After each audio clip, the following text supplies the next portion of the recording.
Hello my friends and welcome back to my channel.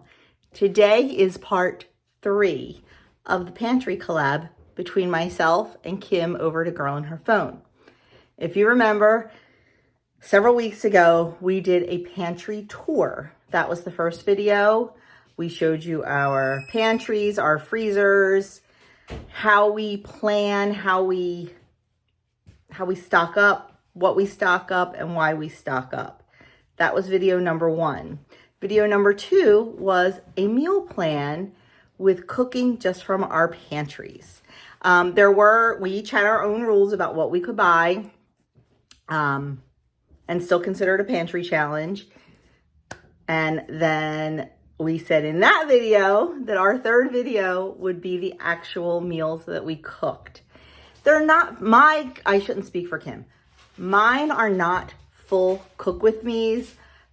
They're partial cook with me's, but not 100%. And some of them are a little bit janky because, well, you know, I have a house full of babies sometimes.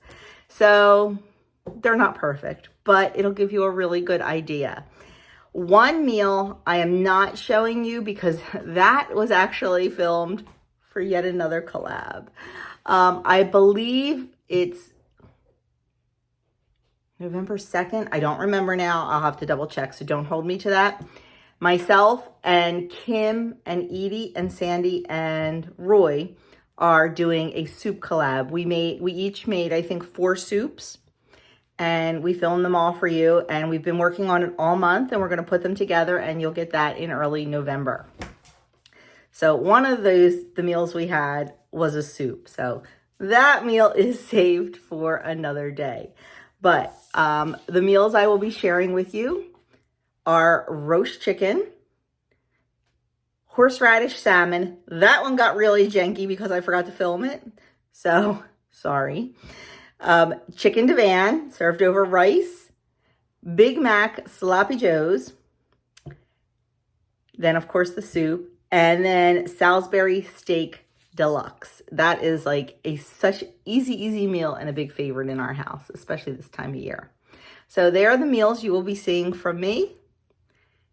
Let's get started and let's see what we had for dinner last week. Dinner on the first night is roast chicken. So I have my chicken. This is a chicken that we raised and processed ourselves. I'm just going to give it a quick dry off.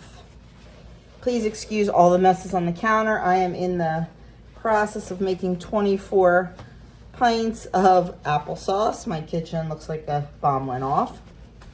Okay. We're dry inside and out. Now I'm going to take salt and pepper. I will scrub down these salt and pepper shakers when I am done. I promise you. There's just no other way to do it.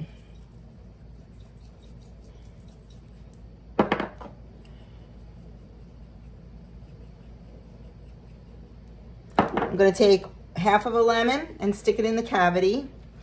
And then normally I would take about 3 to 5 cloves of garlic and add to that, but I am out of fresh garlic. So we're just going to throw a tablespoon of garlic in there.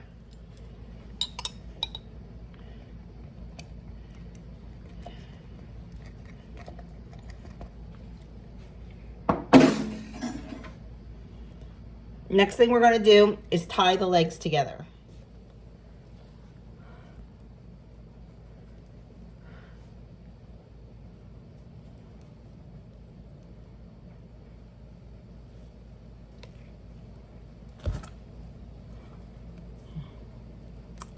There we go. Not an essential part, to be honest with you.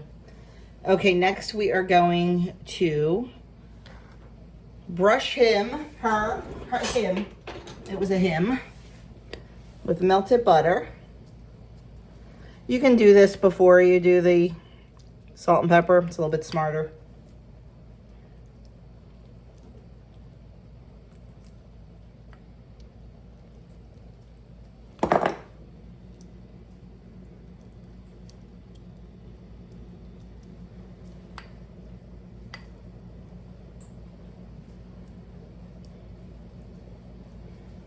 That's just 1 tablespoon. Now we're going to take our Dutch oven. We're going to take 1 large onion sliced, put it in the bottom. Then we're going to put our chicken right in.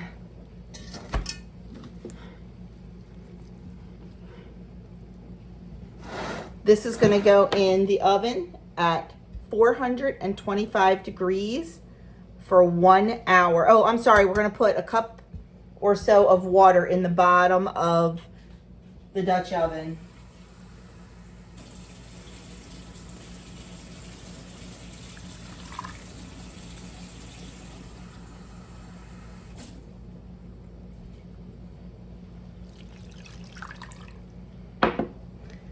Pop that in for 1 hour. The chicken's been in about an hour, so I just took it out. I checked the water level on the bottom, and I'm going to add just a little bit more just to make sure it doesn't burn. And I also like the gravy, so we are going to put this back in the oven for another half hour or so, and then we'll check the temp. As a side dish for dinner, I'm going to roast some carrots. I just peel them, cut them into medium, I guess, pieces. Some olive oil, salt, pepper, and a little bit of garlic powder. Roast them in a 425 degree oven until they're nice and tender and starting to caramelize a little bit. Usually about 20-25 minutes. I just keep a close eye on them. There is our beautiful chicken out of the oven. Okay, we took the chicken out of the pot, and now I just brought it up to a boil and made a little arrowroot slurry here. And we're just gonna put that in just to thicken the gravy a little bit, because if you watch me, you know I'm all about the thick gravy. Ooh, shoot. I should have been stirring that. That's gonna get, oh, it got lumpy. That's okay. I was gonna strain this out anyway, because there's a lot of, the onions are in here, but we don't need those. They can just be the flavor. And there's a lot of little meat pieces and pan drippings, and I don't want them in my gravy, so I'm going to strain it anyway. So that looks perfect. And in this pot, we have our potatoes going for mashed potatoes. Our potatoes are done. I have 1 tablespoon of butter in there. I'm going to throw some salt in. Use the hand mixer.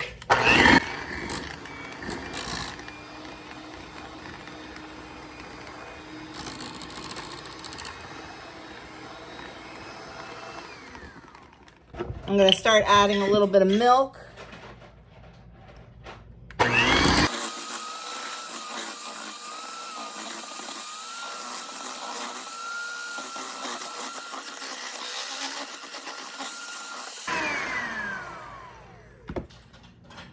There is dinner from the pantry, night 1.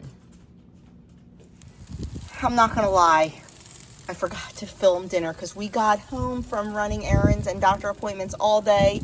Doug has to go out. We just threw everything on the grill. So we just threw our salmon on the grill, 3 pieces of salmon.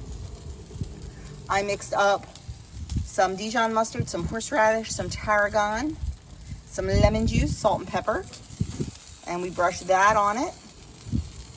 And then we have more in the house to spread on it if we'd like. And that is our main protein for dinner tonight in this cooking from our pantry week. I also cooked up a box of Near East rice pilaf. It is one of the few boxes of things that we use in this house. It actually has really great ingredients, and I'm very okay with it. And we have some frozen mixed vegetables. But that is the star of the dinner. Dinner on night 3 is Adam's favorite, chicken divan. I do make my own cream of chicken soup mix, but I'm going to be honest, sometimes you go for convenience, and convenience is a can. I use the Pacific Foods brand of cream of chicken and cream of mushroom soup. The ingredients are fantastic. It's organic, it's very clean, and I feel good using it. So I took about half a can and spread in the bottom of my 9x13 dish, And now I am taking leftover chicken. This is from the roast chicken we had on Sunday. And I am just breaking it up on the bottom of the dish. There's really no measurements. I just kind of eyeball it. Now I will say you're going to see me using a lot of soup. They asked for it extra saucy on this day. They wanted it extra saucy and extra cheesy. So once I've got the chicken on there, I cooked my broccoli and I'm going to just chop that up. We prefer a chopped broccoli versus the broccoli stems. We just like the way it eats better.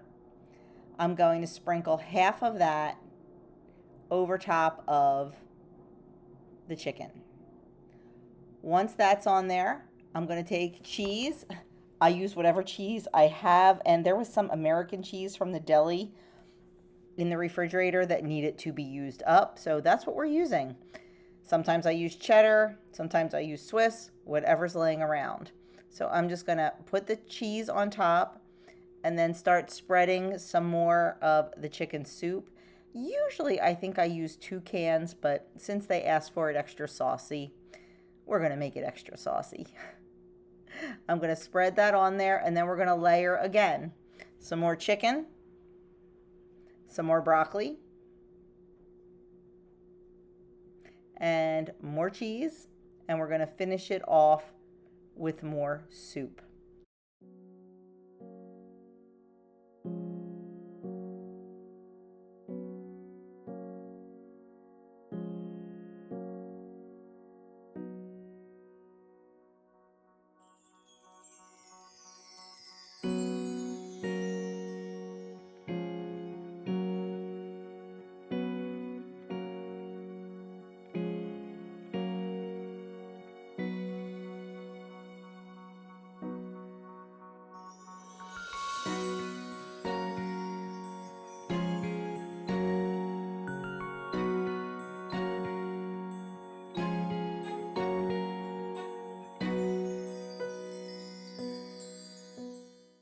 This is going to go in a 325-degree oven for about 30 to 40 minutes or until it's nice and bubbly and heated through. There it is out of the oven, and it is served over a bed of rice.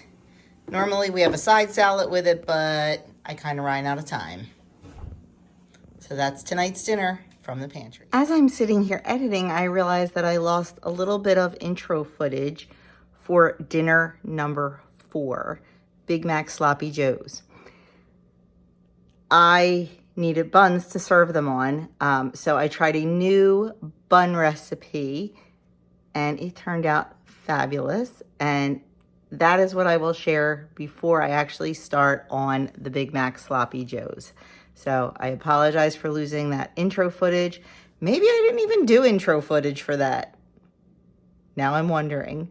But anyway, before we get into those Big Mac Sloppy Joes, let me show you how I made the buns that we serve them on.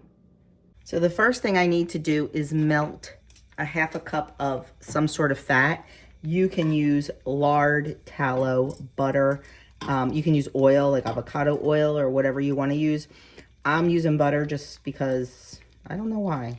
Probably should have used avocado oil, but that's okay. I'm going to use butter this time, and maybe next time we'll adjust. So I'm just melting that down. And then we're going to start combining our wet ingredients. We have to heat up our wet ingredients. We'll put that aside. So the first thing we want to do is heat our wet ingredients to about 110 degrees. I have 1 cup of milk and 3/4 cup of water in here. And to that, we're going to add our melted butter or whatever oil it is you're using. You can do this on the stovetop. You can also do it in the microwave if you prefer. And then we're going to add 3 tablespoons of honey.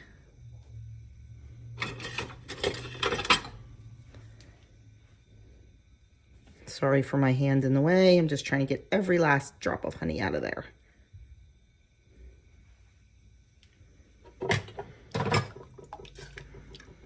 And like I said, we want to heat this to about 110 degrees. I'm sorry, I misspoke. We want to do it to 100 to 105 degrees. And we also need to put in there a teaspoon of salt.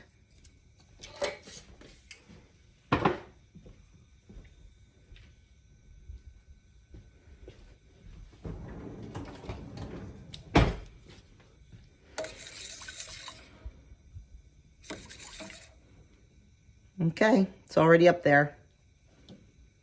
I'm not surprised. Oh, wait, no. I had it at the bottom of the pot. When you're taking the temperature, you don't want your thermometer to touch the bottom of the pot because, of course, that's going to be hot. But we're at 105, so that is perfect. The hot butter really helps. So let's go over to the mixer. I'm going to pour our liquid mixture into our mixing bowl.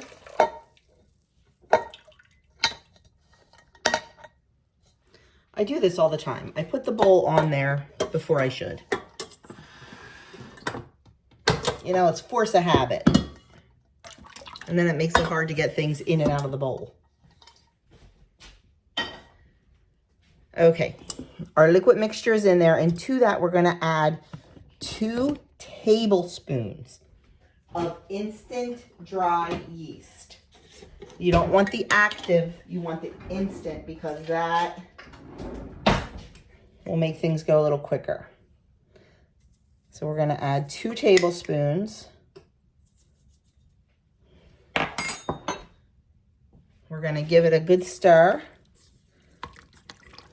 And then we're gonna let this sit for about 5 minutes until the yeast activates and gets foamy.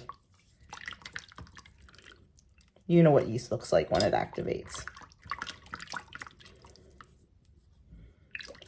I was surprised that the salt went into the liquid because usually salt can react with yeast and make it not rise, but since this is the first time I'm doing this recipe, I'm following it exactly.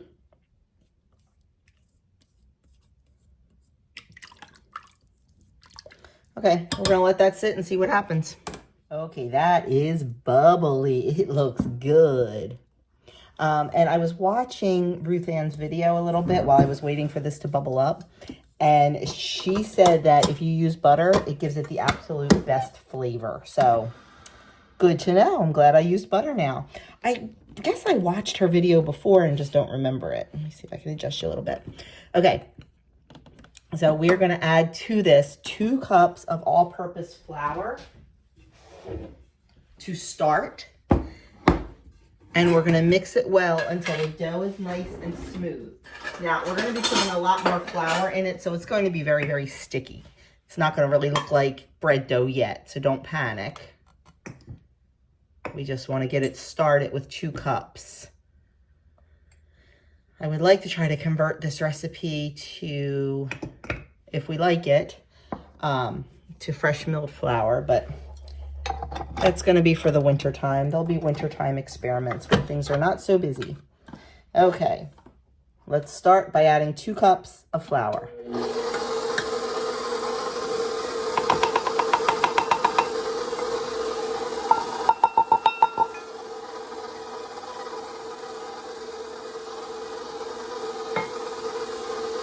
We're just going to let that mix. And then we're going to add another 2 cups of flour and have a third, one more cup in the wings waiting. You know, depending on your hydration, your humidity and all that, the flour count can definitely vary. And you always want to add slowly because you can always add more, but you can't take out. So I'm going to let this go and get nice and smooth. Okay, it's definitely looking nice and smooth. I'm going to add another 2 cups in.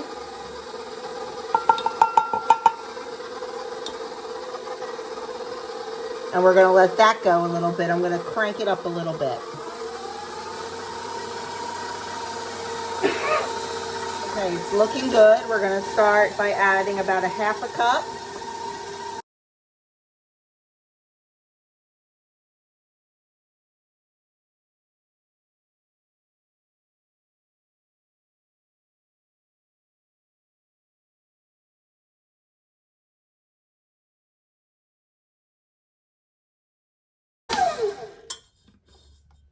Still super, super sticky, so we're gonna add some more flour in there.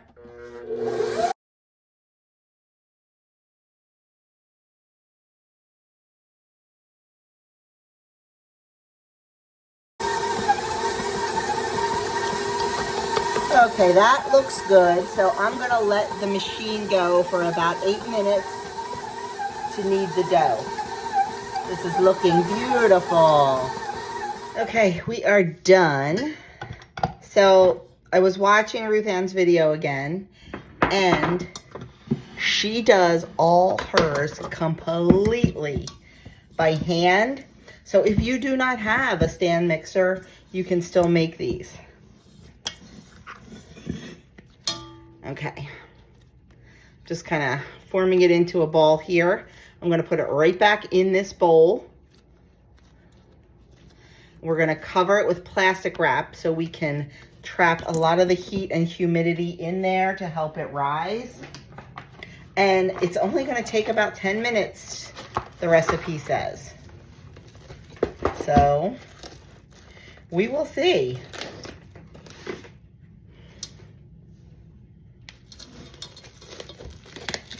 I'm gonna go put this in a warm spot, which will be my dining room table because the sun is just coming in there beautifully. And we'll check it in 10 minutes. Oh, heck yeah, look at that. Boy, did that rise a lot. So we're just gonna punch it down. I'm gonna flour the counter really well.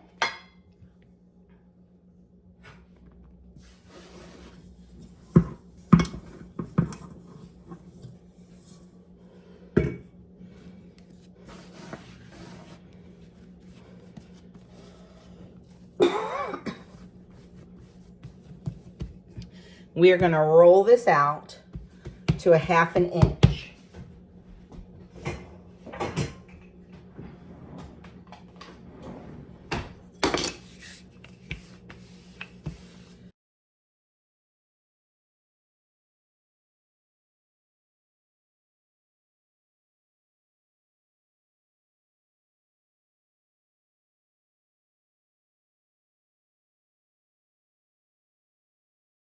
Okay, perfect.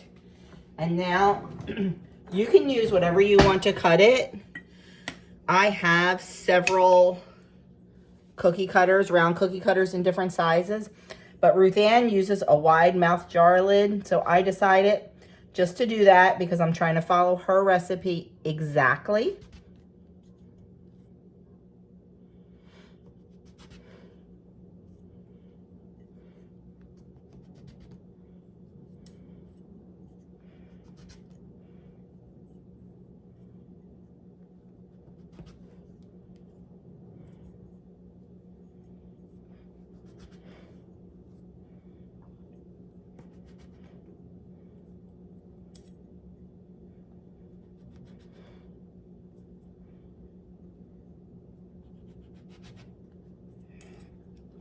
Beautiful. Let me get a spatula. I said in the video to make sure that you flour the counter well because you want your buns to stay in a round shape. And if you don't flour the counter well and they stick to the counter, then they're gonna like change shape, you know, when you're pulling them up or whatever. So we're gonna put them on our cookie sheet here. I have a Pampered Chef stoneware sheet, and it says to put them on barely touching.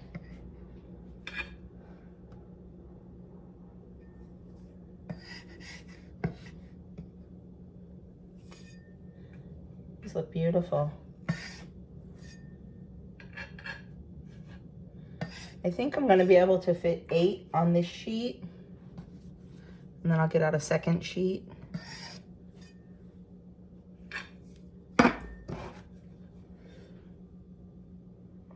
Okay, I'm gonna go finish these up. We're gonna re-roll this dough and make some more, but I need to go get another sheet first. Okay, there they are. I have them on the dining room table to start rising. 30 minutes. And I'm gonna start preheating the oven at 375. 30 minutes is up. They've risen beautifully. And now, okay, so you really didn't expect me to follow the recipe perfectly, did you? Come on, really, you didn't. So when they come out of the oven, Ruth Ann brushes them with melted butter and puts some sesame seeds or whatever on. I'm gonna do it before they go in, and I'm gonna use an egg wash. Some of these are huge, and they were literally all the same size. So we're just gonna do a little bit of an egg wash. I'm not gonna make you watch me do every single bun. We'll just do those.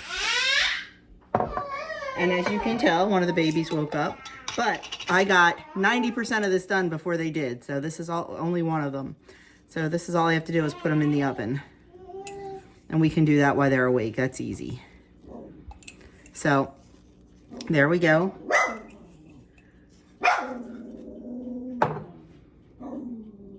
Ta-da. I'm gonna do the rest of them. Put them in the oven for, oh, I have to check. At 375, I'll check the time. I'll be right back. 10 to 12 minutes or until they are about 190 degrees, 200 degrees internal temp. So not long at all. So we're gonna get these in the oven and I'll show you what they look like when they come out. Okay, there they are out of the oven. They look fantastic. I let them go about, yep, they're done. I try to do 200 degrees internal temperature. I let them go about 15, 16 minutes and I think they look perfect. I'm gonna get them on a cooling rack and we'll break one open in a little bit.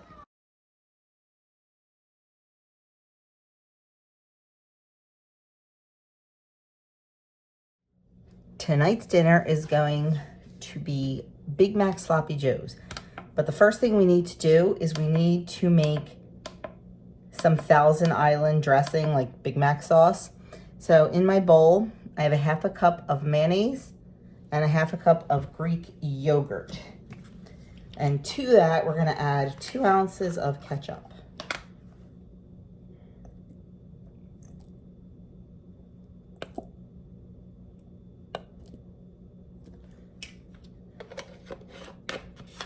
This is just, we love the organic ketchup from Aldi. We used to be Heinz people, and then I bought this and we absolutely love it. Next, we're gonna do 2 ounces of relish. This is my home canned sweet pickle relish. You can use any kind of relish that you love.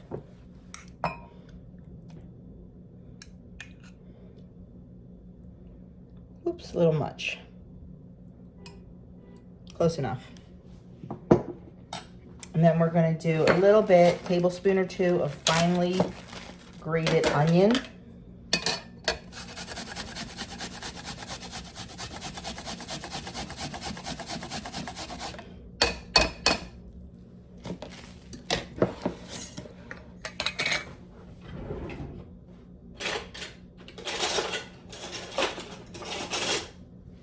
And then a 1/4 teaspoon of salt and 1/8 of a teaspoon of black pepper.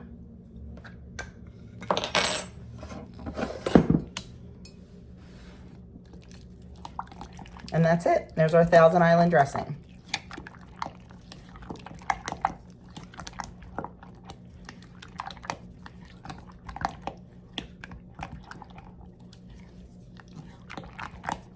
And we're going to use that in our Big Mac Sloppy Joes. Okay, now that we have our dressing made, first thing we need to do is get our ground beef cooked in a skillet. So we're just going to let this cook, and I'm going to get all the other ingredients ready.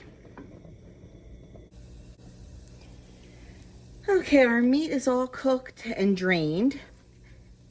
The next thing we're going to do is we're going to add in our 3/4 cup of Thousand Island. And we're going to add in a 1/4 cup of mayo. This entire recipe is over on my website and I will link it down below as well. We are going to get that all mixed in until everything is coated. We're also going to add in our salt and pepper.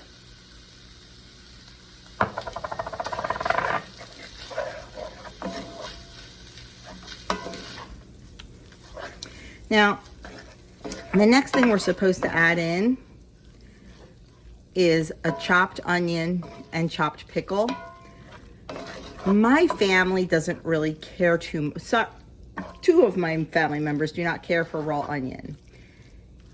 I should have just cooked it in with the meat, and I kind of forgot. So while the meat was cooking, or I'm sorry, while I was preparing everything else, I had the onion cooking in another skillet just so I could put it into the mixture cooked. So that's what we're gonna add next, the cooked onions. But you can cook it right in with the meat if you want, or you can leave it raw, doesn't matter. Whatever floats your boat. Very adaptable. And then we're gonna add in our chopped dill pickle. And you can also change that to your liking. You can put more or less of that or leave it out entirely. Next thing I have is 4 ounces of grated cheddar cheese. By the way, this the burner is on low. You just want the meat warm so you can melt the cheese in there.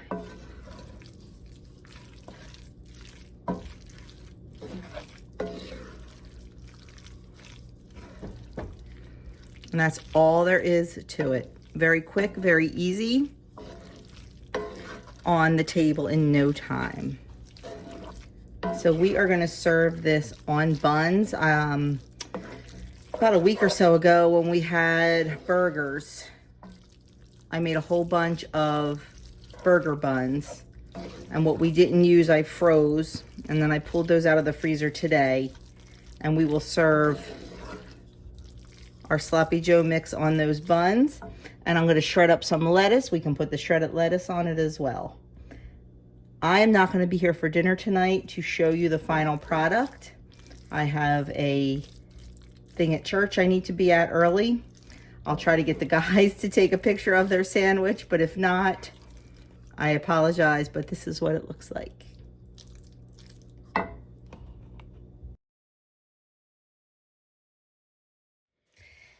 Dinner on this night is going to be deluxe Salisbury steak.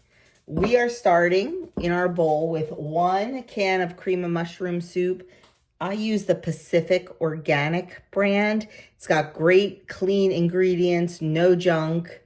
Yes, I do make my own sometimes, but we don't really love my homemade cream of mushroom mix. We like my cream of chicken mix, but not the cream of mushroom. So this for the win. To that, we're gonna add a tablespoon of mustard.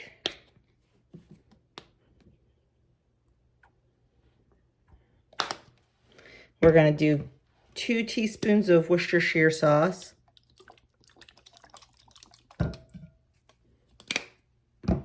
And a half a teaspoon of horseradish.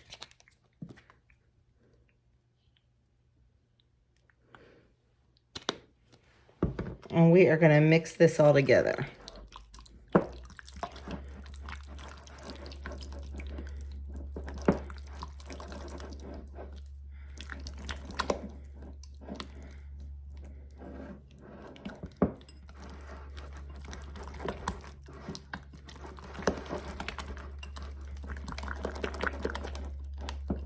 Okay, we're gonna set this aside.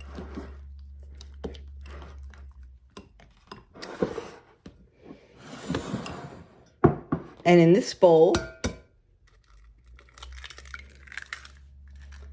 we're going to lightly beat an egg.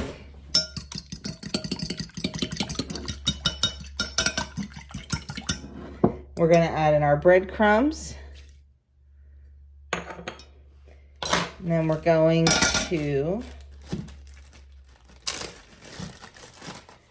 grate an onion, just a little piece of onion in there, not a lot.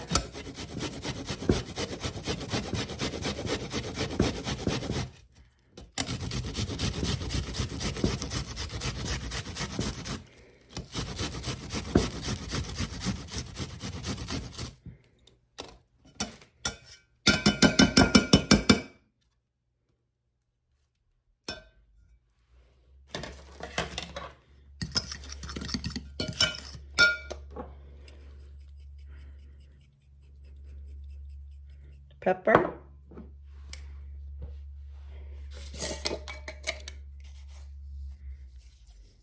Salt.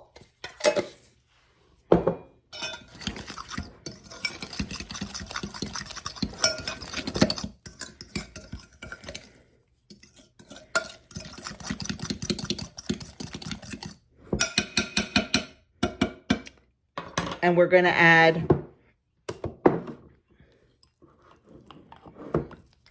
a 1/4 cup of our soup mixture.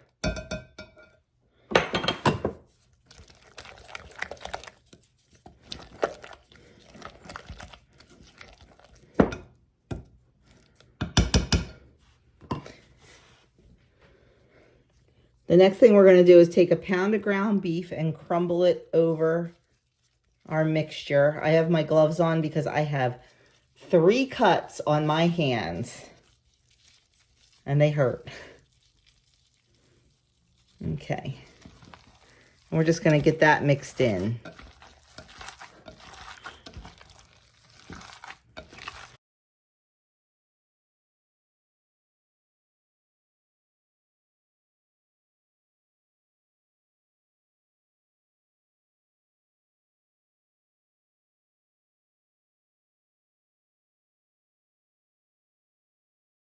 Okay, now we're just I'm gonna weigh this out, and then I'm going to divide it into 4 and shape it into 4 patties. Okay, each one is 159 grams, and we are just going to form them into like oval shaped patties. In my skillet, I have some olive oil, and I heated it up, and now we're just going to place our patties in, and we are going to cook them low and slow. You want a nice crust on the outside, but you also want the inside to get done. So we'll get a nice sear on them, and then we'll turn it down.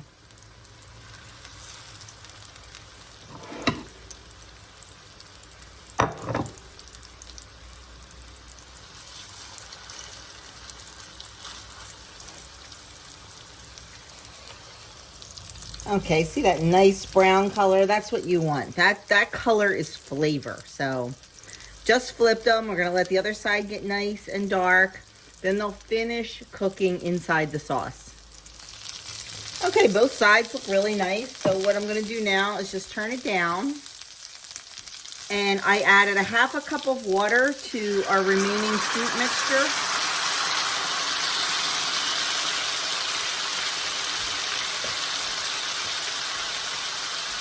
We're just going to put all that in. I should have waited a little bit, but I didn't. I'm going to turn the patties over.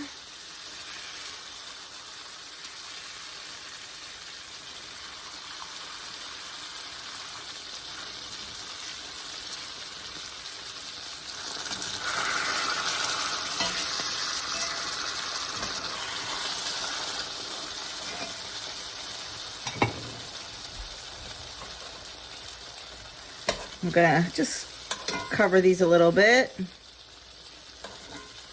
I'm going to turn it down, and we're going to put a lid on it, and we're going to let them cook all the way through.